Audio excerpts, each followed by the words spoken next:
It's not growing as fast as some expected. The latest GDP report shows the country grew just 1.5% in the second quarter. Now the government is lowering its forecast for the remainder of the year. For more on what the slowdown means, we go straight to Frank Contreras, who joins us live from Mexico City. Hi, Frank.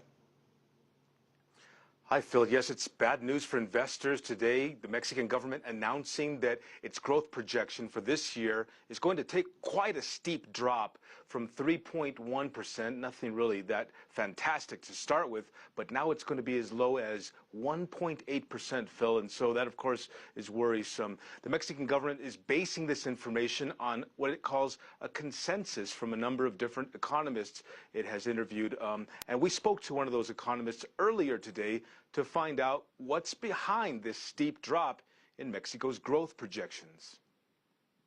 Well, there's various factors, but without a doubt, the number one factor is the lack of exports. The non-oil exports is Mexico's main engine motor. I mean, it's what really drives the economy. And if that's not working, almost everything else just kind of loses steam. And we've still managed to export automobile. The automobile sector is still doing quite well.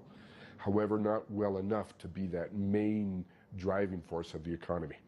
And non-automobile manufacturing exports have basically stopped growing maybe over the last year. So what does this mean for Mexico? Well, we were growing in the previous years on average just a little bit above 4%. And that 4% wasn't quite enough to really bring down the unemployment rate and not enough to really create the jobs that we need. Well, right now, the first half of this year, we grew around 1%. So if 4% was far from sufficient, 1% is basically a complete paralysis of the economy. So we're not going to be able to create the jobs. We're not going to be able to solve all the problems that we need. The government isn't going to be able to have enough revenue. It all kind of clicks into place. What is it that the Mexican government can do to fix things? Part of the fact that we depended so much on exports and that the domestic economy in itself couldn't really grow was because we needed a lot of reforms in very important areas. And the two previous governments had tried to approve these reforms, but there was never enough political consensus to get them passed through Congress.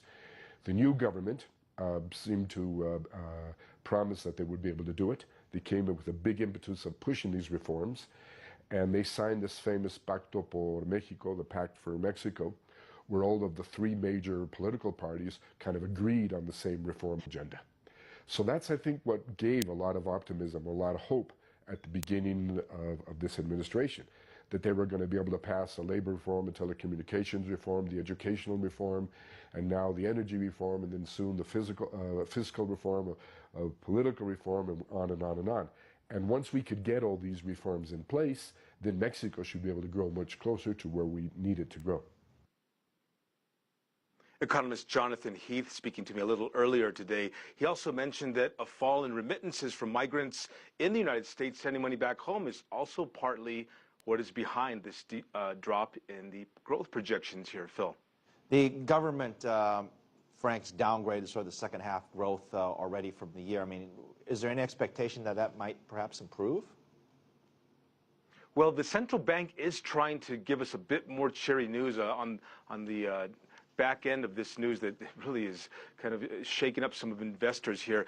The central bank indicating that they're expecting to see a little bit more growth in the last quarter here toward the end of this year. And of course, in 2014, if all of these reforms go through, which the analyst just mentioned there, things like telecommunications reforms and reforms in the energy sector, well, this could also spur the economy. And that, of course, is definitely what Mr. Peña Nieto, the president of Mexico, is placing his hopes on.